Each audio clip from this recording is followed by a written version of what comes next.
Hello and welcome back to the Disc Golf Pro Tour on JomezPro. You are watching the Dynamic Discs Open from Emporia, Kansas and the Emporia Country Club. We've got round 2 back 9 coverage. Nate Sexton, Jeremy Koling, together we're big sexy. We are, and the front 9 from this lead card in the second round is pretty big and sexy themselves. They are bogey-free, just shredding this course. The worst score, 4 under par from Kevin Jones, who started off hot. The other guys came up 4 under for Emerson Keith, 5 down for Ricky. Just a cool, easy 6 down, OB-free, bogey-free for everyone so far. Pretty insane. I mean, the wind is down. We did mention that in the front 9. It hasn't really picked up that much here on the back 9. But this course is tight, and there are a lot of long landing zones. I expect to see a little bit of a struggle at some point, but they haven't given me any reason to think that they're going to stop this birdie train. I think you can tell how hard this course is when this hole, as you're playing it, hole 10 sort of feels like, oh yeah, this is one of the birdie holes. Yeah. And then you look at it and it says 402 blind. to an elevated basket blind with OB like right next to you on the right side the entire way. Sure. That's not an easy hole. That's the hardest hole at most of our home courses. I think that perhaps one of the reasons that it only averages 3.07, which is right in the middle of difficulty for the course, is that you're just kind of like hardened by all the other difficult factors in this course. So when you step up to this, like you said, it just kind of seems a little bit more simple than everything else. But there's nothing simple about this one. And Paul stays behind the tree just outside the circle, I think.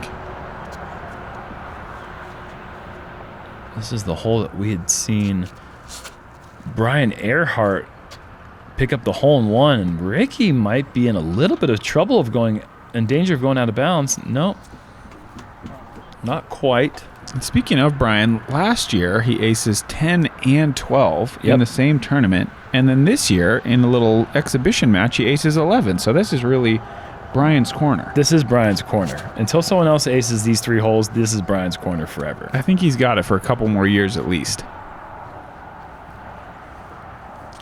Emerson liked where Rick was so much that he decided to put his drive next to him. But I don't think Kevin likes that spot so much. He might try to make the correction.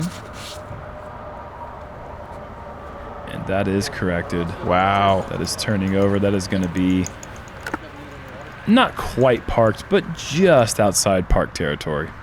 Beautiful shot.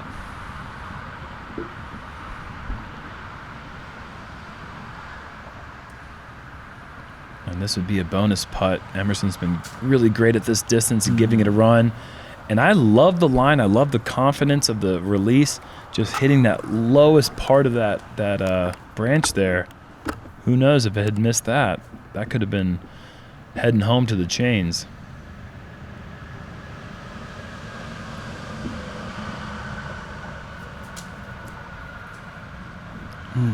Got to be careful running long putts from out there because that OB does creep in probably 26 feet away from the pin. Ricky was able to stay safe.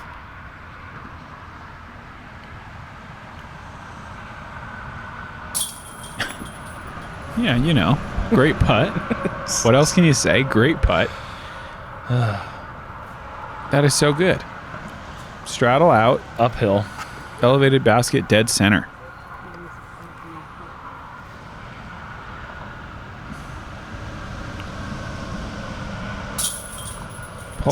Paul's 18 under through 28, and I would bet everything I have it'll be 19 under through 29. With the next hole, with not much wind. Yeah, sure. I just don't see it. Gavin able to pick up the birdie putt there at that distance that's kind of given him a little bit of trouble so far. We've already seen him miss a couple from that range, but we've also seen him drain 2 or 3 from long range this round alone. So his putting has been pretty on, just a little bit off, but still all green for everyone, all green and gray.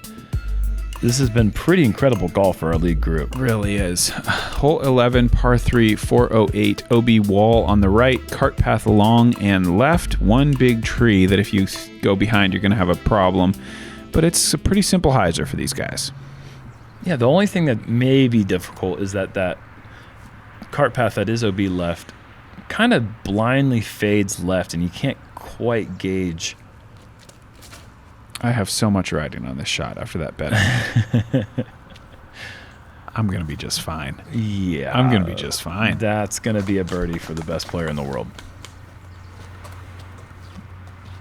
I just doubled up on everything I have. That's a good day. That's a great day. Paul McBeth has made 19 straight years of putts from that distance, and I don't think anything's changing today.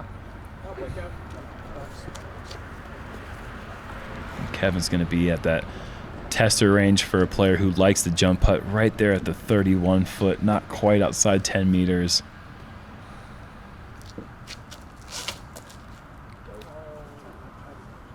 And Rick goes high. He's not quite sure he likes it. I think I like it because I am into things that aren't good. Dang it. That almost turned over and rolled back. So close. I thought he had plenty of distance out of his hand. Ricky does like to make a lot of sounds when the disc comes out of his hand, and they end up being great shots. That time he actually knew what he was talking about. Oh, that was an unfortunate skip left. Or actually, for his perspective, that was a counter skip right.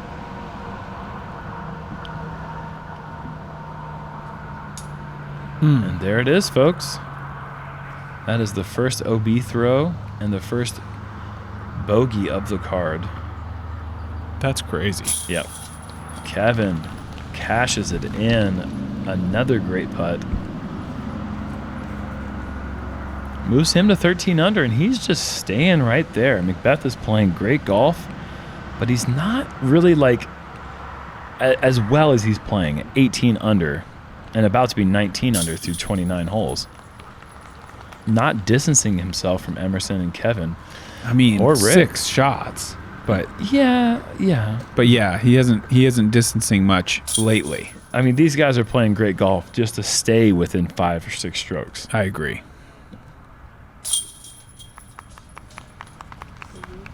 He's a robot sometimes.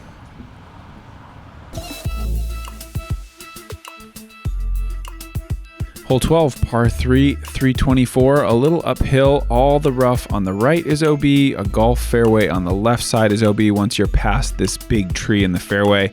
And then you got the wall long. Popular play here, big forehand hyzer or backhand flex shot. I'm actually really curious to see what these guys do. They all have the forehand power to get around that tree. Paul's lining up that forehand.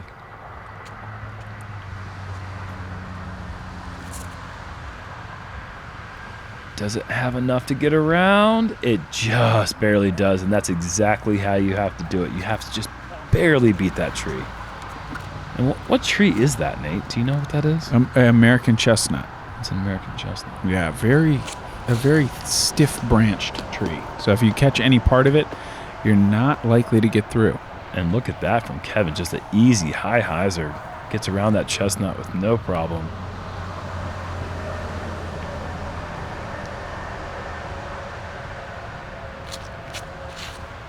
And that's going to be inside, but that could potentially work if that gets down quick.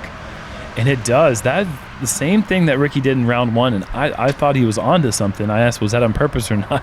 He looked at me and said, shank. But it worked. He got all the way up there and got the birdie. See if he can make the adjustment, and he does the same thing he did in round 1. And this one looks like this might be heading OB. Oh. Yeah, and it does. So back-to-back OBs for Ricky. He could be falling off the pace quite a bit if he doesn't pick up this birdie or this par save. Yeah, at the rate of 2 shots per hole, you don't hang around long.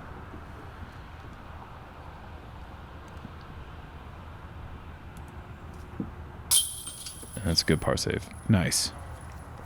But I guarantee you Rick will not be pushing that right side again on the 3rd round. He's going to find another way to attack this hole because you just cannot throw OB strokes when everyone else in the cart is just keeping it clean and making putts. Just like that, Emerson, solid putt from 28 feet. It's just very consistent.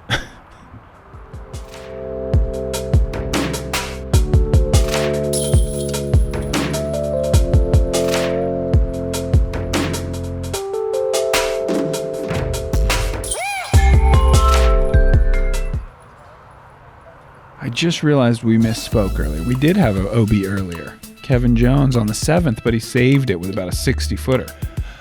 Oh, you are right about that. Yes. Okay. All right. So, well, we've only seen one red number so far, and that has stayed consistent. And what that means for you guys at home is you're going to have to go back and delete your comment on the front 9 video. So, joke's on you.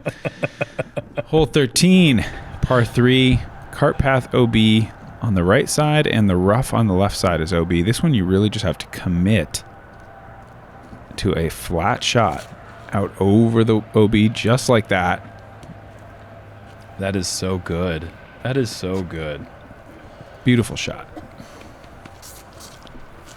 I have 14 years of playing disc golf, and that shot still gives me the fits into thinking about how simple that looks.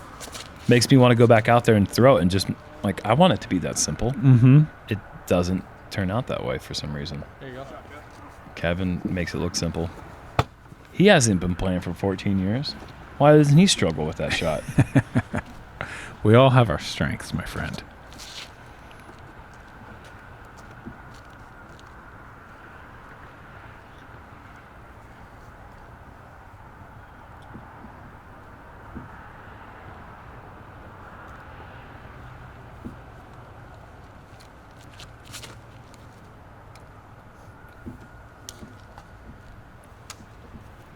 Emerson a bit high there. Not quite the line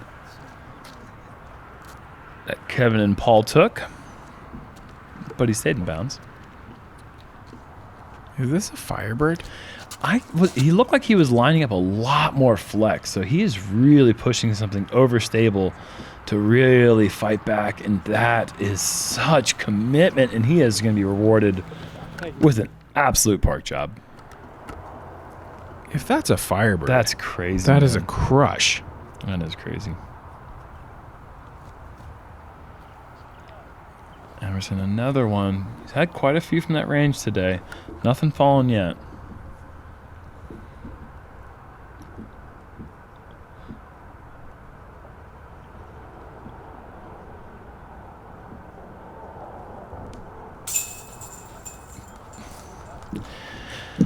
Paul has Look at now 8 out of the last 9, Look with at the that. one miss being the hardest hole. He's 10 down right now, and he's only through 13 holes. He shot 11 down course record in the first round. I think that record's going to fall. Yeah, I do too. I think that's a pretty safe bet there, Nate. And Kevin picking up the last 4 birdies.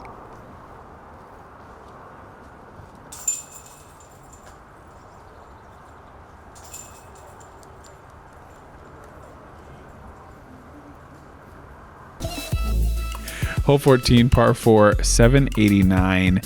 This basket tucked away on the right. You've got OB fence line down the right side, OB cart path on the left, and OB long kind of actually really pin deep at that stone wall. So these guys are going to go either roller, big forehand, anything you really want to try to eat up as much fairway as you can, and then find your angle around that big tree to get up to the green.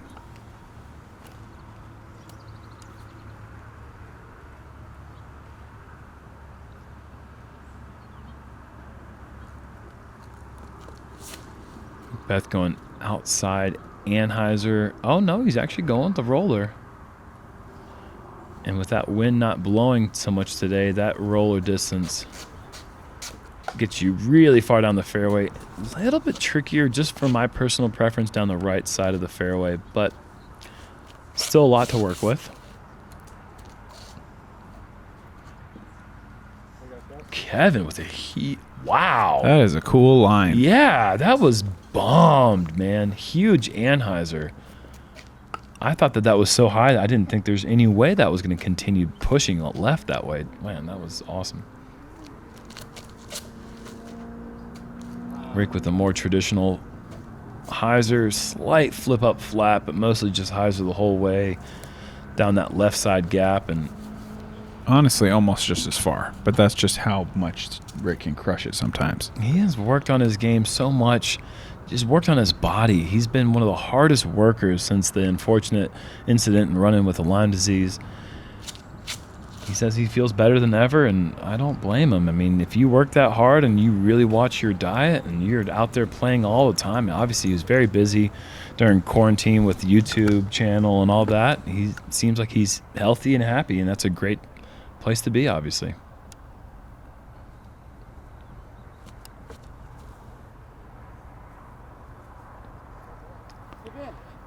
Emerson made that look too easy, man. Beautiful shot.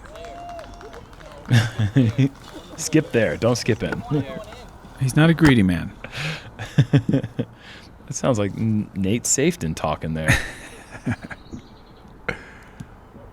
That's a nice shot.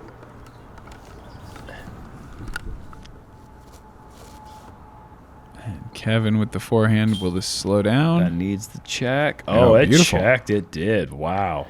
And for everybody out there thinking that Paul McBeth is some robot, never feels a thing, I was standing right next to him here.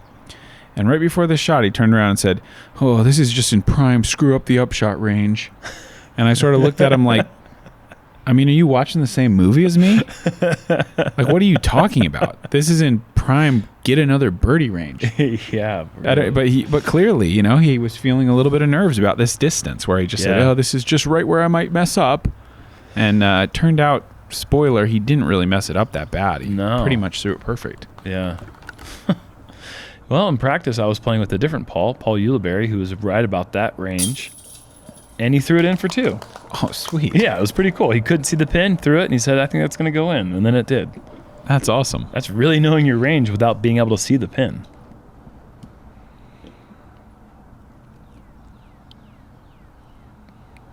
See if those upshot nerves translate to the 26-foot comeback putt. More like 28 feet. No, they don't. No, he just is going to make it. 5 in a row. Just going to make all of them. Kevin with those same 5 in a row. No one else fills up the screen with green the way that man does. Like, how many times have we seen a full 9-hole stretch with Paul has just swept everything that we can remember? And that's a great star frame for the card. Fantastic. Another donation to charity. Wow. Hole 15, par 3, 447 feet. Technically an island green, as if you go OB here, you will be going to a kind of a tricky drop zone. But most of these guys aren't going to be worrying about that, I think. Just a wide hyzer, get around the first guardian tree and take your skip up to the left towards the basket. Pretty full hyzer, I think, for most of these guys. You can put it as high and wide as you'd like.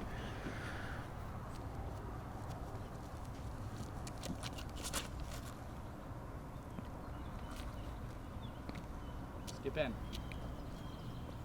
Pretty decent tee shot, but for the way that he's playing right now, I don't know if he's going to make that 12-foot putt.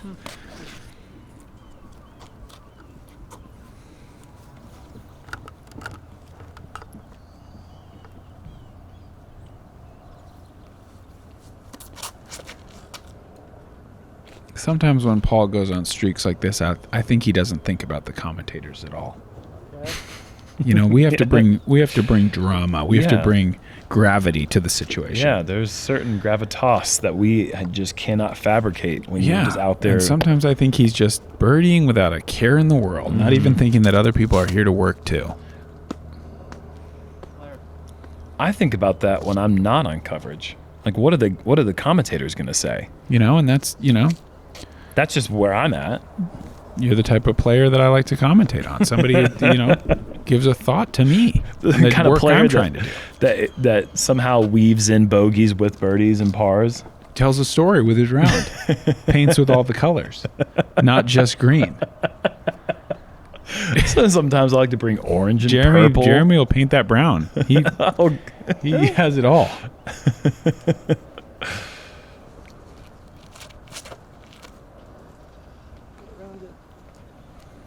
Emerson Koling getting around, and he does. Just gets through there and just skips over the circle 1 flag. He'll be just inside the circle. And Ricky pushing circle 2, maybe even outside. Just a little bit right.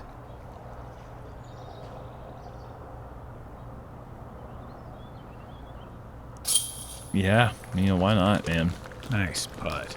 8 down for the round. Clean, no bogeys.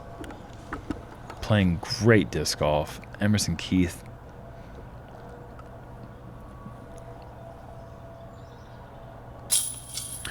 Same to Kevin. I mean, And how unfair is it if you're Kevin and you're like, all right, I'm back 6, or whatever it is. I got to make a charge, and then you do it, and you birdie 6 straight holes. yeah, And Paul just also does that. yeah. So you get nothing for 6 holes in a row. I mean, Yeah.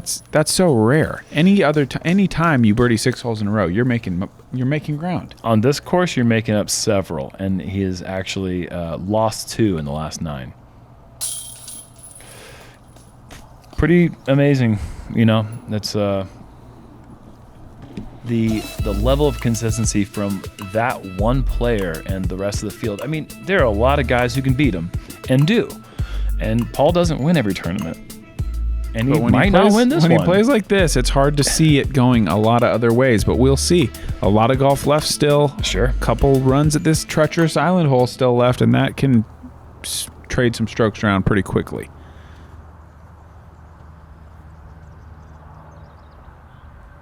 One thing I have never seen is Paul McBeth go for this island and not land on the island. Well, it looks like you're in for a lot of the same, because this is tracking pretty nicely as this pushes back to the wall. And we did see him lay up actually from closer than that in round 1.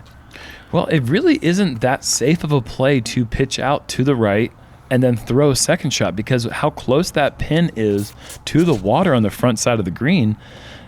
You have no guaranteed par by playing safe to the right. This is just a mid-range, beautiful throw. Ooh, and a nice little help from the flag. Still going to be a scary putt, as you can see. Absolutely. But yeah, I really am truly convinced that the safest play for the hole to get a par is to go for the green. And also, it's also coincidentally the safest play to get the birdie too. That was pretty close to drawing medal for Emerson. Excellent distance control on the flex play from Emerson Keith. Ricky going with a straight mid-range. So good. Oh my gosh. Is that water for them too? Like, that is just so sick. All 4 of them right to the basket. No, not one person missing the green. That is exactly what you want to see from your lead group. Look at that rock. That is just... It's beautiful. And Paul doesn't want any of that. He's going to take a par here smartly. I don't think Kevin has that luxury. No, you're staring down inside the circle thanks to the flag. As scary as this putt is, when you're trailing by 6 to a guy who's just playing on fire, you got to take any chance you get. And that's unfortunately the price you pay.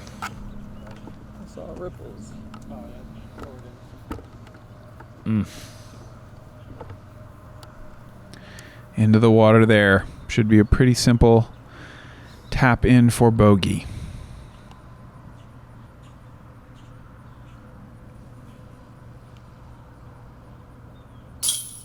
And that's the first slip up we've seen from Kevin. Besides a couple of those missed putts, he's really just been firing on all cylinders. He was 10 down through the first 15. That's going to drop him down to 9 down through 16. Still incredible play so far.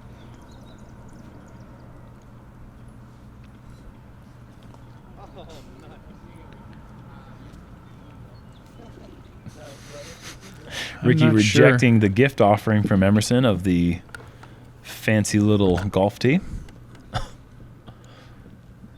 Not cool, Rick. Well, we really shouldn't be exchanging. You're right. You're kind of right. You're kind of maybe smart move, Rick. Yeah. Thank you, Rick. Normally, Ricky takes gifts.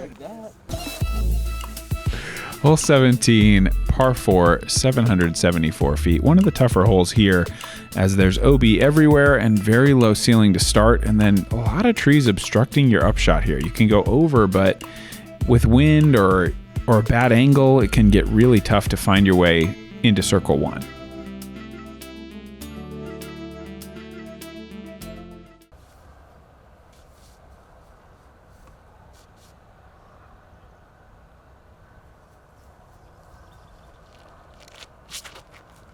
Emerson with a low, a little bit more hyzer than I think you'd like, because this can get out of bounds, and unfortunately it does creep over the line. Really needs to be flat or turned. I don't think you want to land on hyzer here very much. You're going to want to do what Ricky's about to do. This disc is just perfect for him. Yeah, he really has the angles dialed in. He did the same. This is going to push the right side.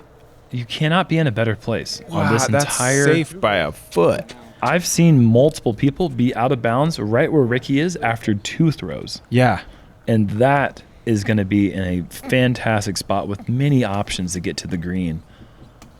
You really can't place it anywhere better down the fairway.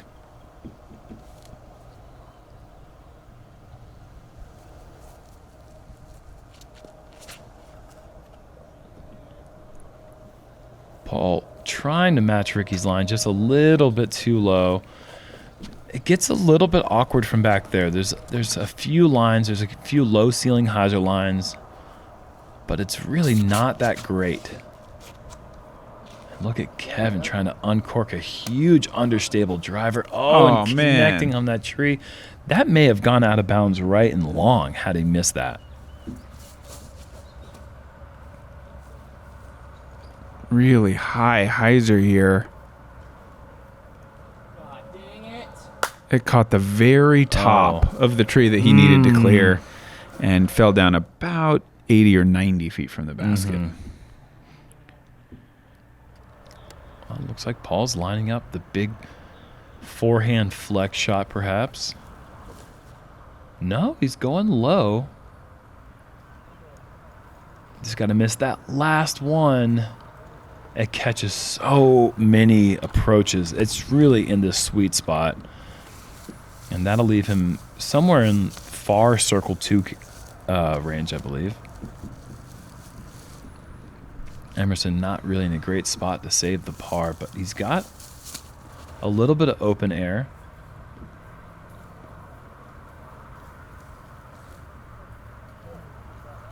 Yeah, that's a great shot. He's going to have an opportunity to save the par and remain bogey-free through the second round.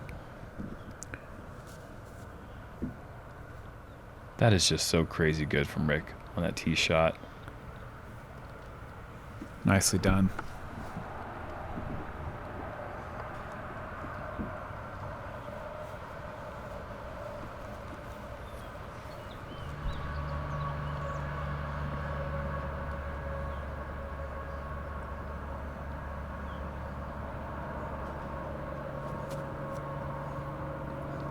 Oh, man. Really embarrassing last 2 holes for Paul as he goes par.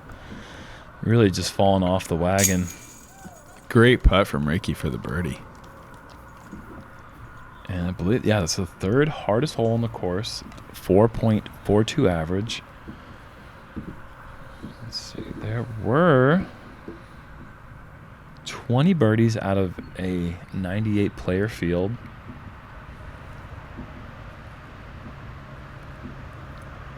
You know what? I forgot to do this in the first round. I have to give a huge shout out to Deanne Carey.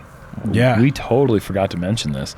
Who aced the island hole from the FPOT, which is just a little bit shorter off to the right, but still, it's a hole that we used to play in the MPO field, and we missed that green all the time back then. But she aced it, I believe, with a Leopard 3. We were right on the other side of the water there on 18. We heard that thing go into chains, and the screams erupted. It was awesome. Yeah, So it was congratulations. huge Great congrats. shot. The only ace so far that I've heard of. Yeah. There's awesome. not many aces to be had on this course. No, there aren't. And 16 this year really asks for it because it's got that wall behind it. And like we said before, maybe the safest play to play the hole is a line drive right at that wall, and that basket could get in the way. And it did. Hole 18, tough par 4 with the elevated basket. Most players going with that short forehand to start off and then the bigger backhand hyzer second shot being a great way to get to this basket for a birdie look. Rick just hyzering around, needs to put the brakes on, and that's how you do it. That's in a great spot.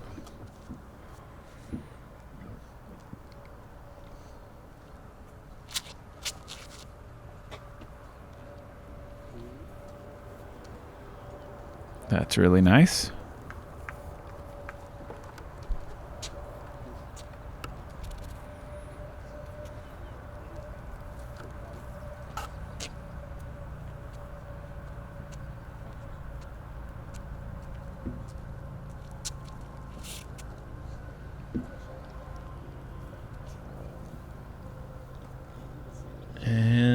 Paul, he remains bogey or OB free, just pushing it to the limit there. And crazy that he was the only player through round 1 to do it, and he's looking like he's about to do it a second time. He is at 12 down, already has course record in his bag. Can he get to 13 here on the final hole? He's in a great place to do it. Yeah, he's in a perfect spot. As you see, this is a pretty simple hyzer of about 370, 380 feet. A little bit of a side hill, so you need to be careful with angles that you don't roll or anything. But not a bad spot to be for all these guys after perfect drives. Actually, you know what? I'm going to stop you right there, Nate. It's going to be a little bit closer than that. Only reason I know that, I brought out my Bushnell rangefinder today. Okay. And these guys are about 340 feet. I know that T-pad is like high 380s. Yeah. So yeah, you're right. And I just got to give them a shout out for joining up with the Disc Golf Pro Tour and hooking up a lot of players with their new rangefinder. They've got a rangefinder coming out with feet coming up soon. I'm not quite sure when the release date is for that. But definitely glad to have them involved with the sport. Any outside disc golf sponsors coming in the sport always makes us all happy. And Paul with the mid-range. This is a bit wide. Coming in nicely. Whoa. Ooh. And that Are was we out of really bounds fast. or are we in bounds? No OB ticker yet. I think he is safe. Again. I think I had the spotter. And I saw some footage from a different camera that did make contact with the spotter's ankle right at the OB line and stay safe. And that was is likely to be heading out of bounds. Great putt from Ricky there. Great way to finish the round. Birdie on 17 and 18. And Paul with the chance to go to 13 after the good break. Well, I actually pushed that back to 16, 17, 18. That is a great turkey to get. Oh, and he's off the right side, so course record will just stay at 12 down. But, yeah, he's going to be 23 under through 2 rounds. And Emerson, who just dropped a awesome 10 down, is 5 back.